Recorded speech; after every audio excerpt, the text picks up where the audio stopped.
నిజామాబాద్ జిల్లాలో గోమాతలను అయితే తరలిస్తున్నట్టు ఒక ఇన్ఫర్మేషన్ తోని పక్కా ఇన్ఫర్మేషన్ తోని ఆదిలాబాద్ నుంచి దాదాపు ఇక్కడ ఒక డీసెంట్ వ్యాన్ అయితే వాళ్ళు ఫాలో కావడం జరిగింది. ఆదిలాబాద్ నేరేడుగొండ పోలీస్ స్టేషన్ నుంచి దాదాపు ఒక 3 టోల్ ప్లాజాలని కూడా గుద్దేసి ఈ వెహికల్ అయితే రావడం జరిగింది. ఫైనల్ గా బైపాస్ లో మనము ఒక దగ్గర నిలబడ్డాము. అసలు ఏం జరుగుతుంది అనే దానిపైన ఒకసారి కాన్సన్ట్రేట్ చేస్తే ఒక టవేరా వెహికల్ దాంతో పాటు ఒక 2 యాక్టివా బైక్లు అయితే ఒక డీసీఎం ని ఫాలో అవుతున్నాయి. ఏం జరిగింది అని చెప్పేసి మనం ఒక్కసారి అనుకున్న తర్వాత మనం కూడా అరే ఏందో చూద్దాం అని చెప్పేసి మనం వచ్చినాం. ఫైనల్ గా గోమాతలు ఉన్నాయి కాబట్టి ఆ వెహికల్ అనేది ఆపకుండా వాళ్ళు ఎవరు వడ్డొస్తే వాళ్ళని కొట్టేసుకుంటూ వెళ్ళిపోతాం. ఫైనల్ గా అర్సపల్లి నియర్ బై లొకేషన్ వరకు కూడా మన వెహికల్ కూడా అంటే ఆదిలాబాద్ నుంచి ఫాలో అయిన వెహికల్స్ అనేది ఆయనకు ఐడెంటిఫై ఉంటది. కాకపోతే నిజామాబాద్ లో ఎంట్రీ అయిన తర్వాత ఎవరి వెహికల్ అని చెప్పేసి అనుకున్నా కానీ మన వెహికల్ ని కూడా కొట్టేసే ప్రయత్నం అయితే చేశాడు. ఫైనల్ గా ఏదైతే Arsapalli gate near by location లో కొంచెం దూరంలోనే పోలీస్ అధికారులకు సంబంధించినటువంటి ఒక వెహికల్ అయితే ఇన్వాల్వ్ కావడం జరిగింది. వచ్చిన తర్వాత సినిమా ఏమైనా చేంజ్ అవుతుంది అనుకున్నాం. ఆ వెహికల్ ని కూడా ఇన్నోవా వెహికల్ ని కూడా ఏదైతే ఈ వెహికల్ ఏదైతే మనకి డీజల్ ఉందో దీంట్లో డ్రైవర్ దాంతో పాటు ఇంకొక వ్యక్తి ఉన్నారు. ఆ పోలీస్ వెహికల్ ని కూడా వచ్చేయడం జరిగింది. కొంచెం అయితే ఆ పోలీస్ వెహికల్ కూడా పల్టీ కొట్టేయాలి, కంపల్సరీ కొట్టాల్సిందే. అట్లా దాదాపు మన వెహికల్ పోలీస్ వెహికల్ దాంతో పాటు ఆదిలాబాద్ నేరేడుగొండ నుంచి వచ్చినటువంటి 2 టవేరాలు దాంతో పాటు యాక్టివాలు బైక్ల పైన కూడా రావడం జరిగింది గోపరిరక్షకులు. సో మీరు చెప్పండి ఎక్కడి నుంచి వచ్చినారు? అది నేరేడుగొండ అండి. నా పేరు జితేందర్. మేము ఇక్కడ టోల్ ప్లాజా దగ్గర ఒక వెహికల్ ని అనుమానాస్పదంగా గమనించినాం. ముంగట ఒక బుల్లెట్ వెహికల్ పెట్టినాను, నేను ఆపినాను. అక్కడ ఆపితే అతను ఏమన్నాడంటే నేను ఆపను అని చెప్పేసి నాకు వ్యతిరేకంగా చేయి చూపించడం వల్ల దాన్ని ముందు పెట్టాను. నేను దాన్ని ముందు పెడితే దాంట్లో ఏమున్నాయని పరిశీలించి ఆపే చూస్తే ఒక టోల్ ప్లాజా వాళ్ళు దాన్ని బండి ముందర ఏమని చెప్పారు. అయితే తీసేసరికి వాళ్ళు ఆపకుండా దుద్దుకొని వచ్చేసిండు ముందుకి.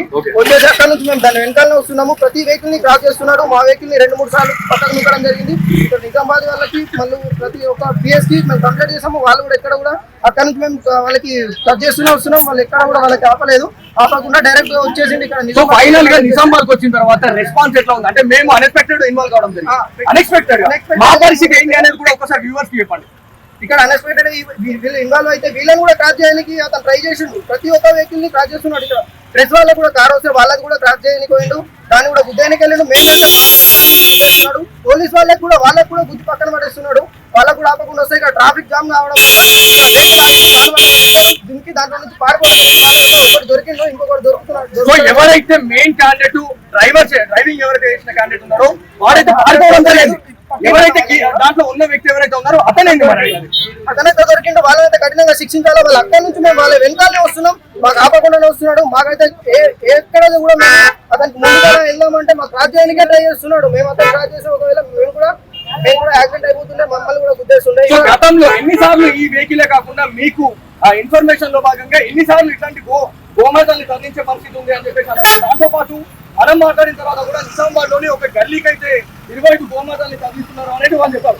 సో ఇటెన్స్ నిజామాబాద్ లో ఎక్కడికి వెళ్తా ఉన్నాయి అవి మనకు కూడా వాళ్ళకి అడుగుతూ తెలుస్తుంది కాబట్టి వాళ్ళు కూడా ఏం చెప్పట్లేదు మనకి. మనం ఎక్కడికి వెళ్తున్నాము వాళ్ళకు కూడా డ్రైవర్ ను పారిపోయిండు ఇంకొకన్నాడు అతను ఏం చెప్పట్లేదు. డ్రైవర్ ని పట్టుకుంటే అన్ని తెలుస్తాయి. దీన్నైతే మాత్రం వదిలిపెట్టకుండా కఠినంగా శిక్షించాలి. వీళ్ళని గోమాతల్ని రక్షించాలి. ఇది మొత్తానికి నిజామాబాద్ జిల్లాలో ఈ ఐటమ్ అయితే కొనసాగించడం జరిగింది. ఆ వెహికల్ ఈ వెహికల్ కి ఏ వెహికల్ వచ్చినా కూడా అది పోలీస్ వెహికలే కానీ అది సీఎం వెహికలే కానీ వస్తే కొట్టే స్పీకర్ మేము మా పని అనేది మేము బాధ్యతగా అక్కడ ఆ గోమాతల్ని మేము అప్పచెప్పాలి. ఆ ప్రథమ లక్ష్యంతోనైతే వీళ్ళంతా చేయడం జరుగుతూ ఉందని తెలుస్తూ ఉంది. ఆదిలాబాద్ నుంచి మొదలైనటువంటి ఈ ఏదైతే మనకి ఈ వేట అనేది నిజామాబాద్ జిల్లాలోని ఏదైతే మనకి అర్సపల్లి గేట్ దగ్గర అయితే సాఫ్ కావడం జరిగింది. పోలీస్ అధికారులు కూడా రంగంలో దిగారు.